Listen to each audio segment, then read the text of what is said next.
Hello and welcome to Daily Tech Tutor. In this video, I'm going to tell you how to restore old blurry photos using Remini. So let's get started with the video.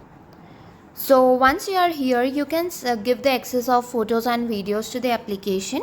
You can choose the blurry photo which you want to restore. For example, I'm choosing this one.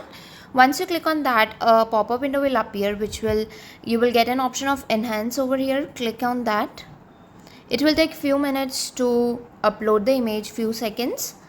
Wait for few seconds. So once it's on this page, you can see here that before and after image of it. You can scroll it and check it how you want to check it, and you will see the difference between. So after this, once you have done, you need to click on the download icon at upper right corner.